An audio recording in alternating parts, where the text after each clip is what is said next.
What is up, parents of Hope students? Pastor Elijah here from the McKinney campus. And I'm Megan McKinney. I'm the student director at Frisco East. Boom. And this is Teenager Tuesday. We're bringing back episode 2 of the Culture Update. What is the culture update? It means we're taking culture that what we see from the teenagers, from these youths, you guys know them. Youths. And we're telling you guys what they're talking about, what they're watching, what they're seeing. We're telling you about your students that maybe you don't know what they're doing, what's up. So yeah, that's what we're going to do. So we're going to start. We started last time with slang words because they're hard to understand. They're just making up words for everything. And we're like, what are you even talking about? So we're going to start with that. And I'm actually going to quiz you. Okay. I'm not sure how I'm going to do, but I'm going to try my best. Parents, I want you to try to guess and think about what each word means for this, okay? Here we go. The first one is this: e-boy/e-girl. E-boy/e-girl. E-boy/e-girl. Is this the new thing for emo? Is that what this is? Yes, pretty much. Okay. Yeah, so that's what it is. E-boy, e-girl, emo, pretty much a new word for it. They just have to have their own thing, I guess. Fam. Fam. Short for family. Family. Yes. There we go. Also can be used for like your friends. Like, this is my fam. Church fam. My people. Family fam. Yeah. People fam. Anyways, stan. This is one that I didn't even... Stan. I've heard it, but I didn't know This is like, I support this, I'm backing this, I'm for this. Like, yeah. People will say they stan specific couples, you know. Yeah, that's good. I think it's actually split for stalker fan, and you combine the words. It's like not a bad thing, though. It's like, man, I just love him. Like Harry Styles, stan. Taylor Swift. Stan. I stan Taylor I'm not Swift. a Harry Styles stan, by the way. I Just am to a clear Taylor that up. Swift stan. All by the right, way. the word woke. Woke. This is like, dang, I know what this is. I don't know. You. No, that's a tough one. So woke is like pretty much being politically aware of what's going on. And like what's weird is I feel like students a lot more than ever are getting way more political than they've ever been because of social media, because of their friends, and it's just like this idea of staying woke to what's happening in society. Even like middle schoolers are saying this, and you're like, what? Dude, you shouldn't know this. But Yeah. anyways, all right, we got a couple more here. Spill the tea. Spill the tea. This is like, I'm going to share the gossip. I'm going to tell you what's going on. I'm Drop going to give you the ins and outs of what is happening. Easy. That's so good. Yeah. Snack. Snack. This is like, when someone says so-and-so is a snack, it's like they look good. Yeah. I like the way they look. Yep. Like, whatever. Like, it's a compliment. Yeah, it's good. Unless they're saying it in a weird way, then, whatever. Maybe not. Big yikes. Big yikes. Big yikes.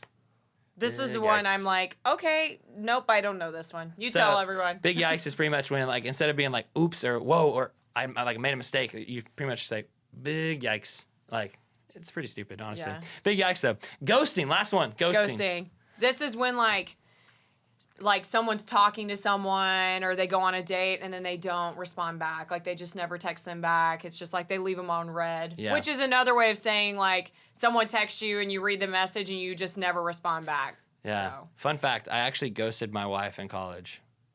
And Big yikes. Big yikes. Now I'm a stan.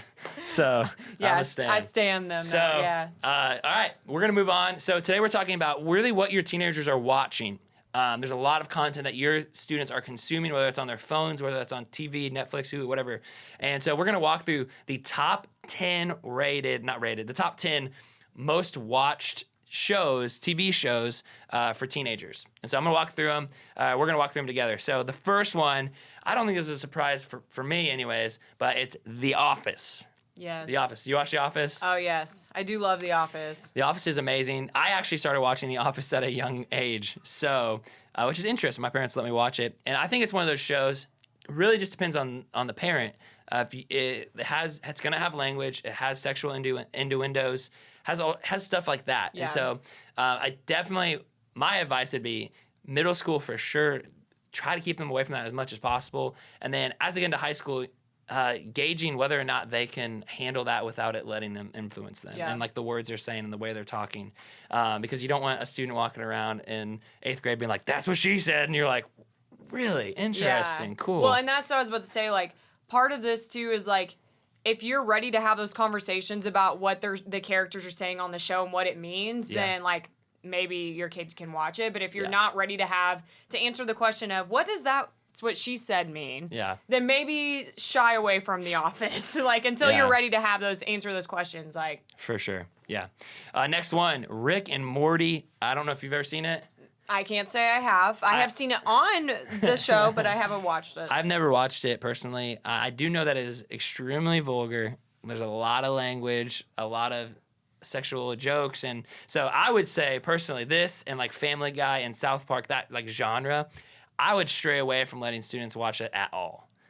Just because it's like taking The Office or taking those jokes and like just making them like very obvious and very like out there, and so I would stray away from that myself. So Ozark is I've never seen it. It's a good show, but it's pretty dark and it's like violent. It's really honestly about drugs is basically what it's all about. So probably not the best thing, up to your discretion as well, but I'll walk through the next one real fast. The Walking Dead. Another one, there's some language, there's definitely some violence. Like I have nightmares sometimes after watching it. So that's another one. Middle school, I would definitely say no. High school, you're getting a little older. They probably can handle a little bit more of scary stuff and that language. So I would personally say like just be careful with any of these shows, honestly. But it's up to you guys as parents. But that's another one that's going to be a lot of language and a lot of violence and blood and killing. So. The next one is Outer Banks, which this is like a more recent show. This is like a Netflix original show. Yeah. And so it came out last summer and it got like blew up. It's about teenagers, but essentially like Outer Banks does have language. It has like some violent stuff or whatever. But the second season is also coming out soon. So just be aware of that because it's probably going to like blow up again. It was really popular last summer. So another one that like be aware of, maybe do some research on whether or not you're comfortable with your student watching it. Yeah. The next one we got going on is Supernatural. I've never seen it. It's a really long going show. Like it's been on for a while. I would definitely say, I know there's language. I know I was told that there's some stuff about someone being a god and angels. And so supernatural stuff, obviously. So that's one. Just be aware. I would watch, like as parents with any of these, watch them with your students. If whatever they're watching, be involved with what they're watching, especially middle school. And then that way you have a better understanding of like, hey, this is what they're seeing. And then watch it yourself and see like maybe this isn't the best for them to be viewing. Yeah. So what's the next one? The next one's Stranger Things. This is another one that's been around for a while. They're filming another season. Stranger Things is another one that's pretty dark and there's some violence and some language and stuff. There's also like sexual innuendos as well. Yeah. So if you're not ready to answer those questions about what these certain things mean or what they are, like maybe stray away from your student watching it. And it can be like kind of scary too. Yeah. I'm going to go over the next two real fast because we're running out of time here. Friends. I mean, everyone's seen Friends. It's been on forever. Reruns are still going, but it's really popular. It's like The Office, kind of like making a resurgence in teens. Another one, there's some language, there's some jokes. I think that's a little bit more on the safer side than some of these other shows. But as parents, middle school, probably not. High school, it's kind of up to you of like where you think that your student lies in those conversations. Mm-hmm. The next one, All American. I've seen a little bit of this. There's some language. It's kind of the same as all these. There's going to be some sexual innuendos. There's going to be some scenes that you just got to be aware of. But I don't think that's all that bad. I've watched it. It's not terrible, but one of those shows just to be on the lookout for. A kind of eye-popping show, which all these 10 shows are. So the last one, Money Heist. Have you seen it? Money Heist is like pretty popular too, but it's another one just about like they're basically like putting this whole scheme together of like robbing and doing all this stuff. So it's another one like just be aware of what's going on, maybe do some research on it, decide if it's for your student or not. Right, and that's with all these shows. Just be on the lookout. I would say watch with your student what they're watching. Yeah, just for to be sure. aware. And the last thing I want to say is like just the idea of what your students are watching.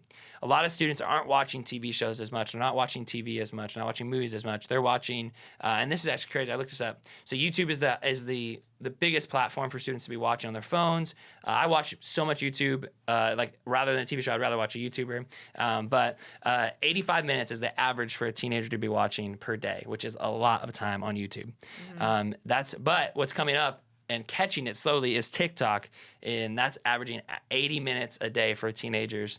So one with that, the creators can put whatever they want out there as long as it's meeting those guidelines. And so I think there's a lot of power in creators having that influence and impact in your student's life. And so be aware of what students they're watching. If they're younger, put guidelines so that they put YouTube guidelines on there so that they can have to follow those guidelines, so they can't just be watching every single person, but just know who they're watching, be a part of their conversations. As a parent, I think you can give some students some like space if they can handle it, but also like just be aware. Yeah. Be aware and like be ready, like you said, for those conversations with your students over what's going on in their TV shows or YouTube or TikTok, because I think it's big. So yeah.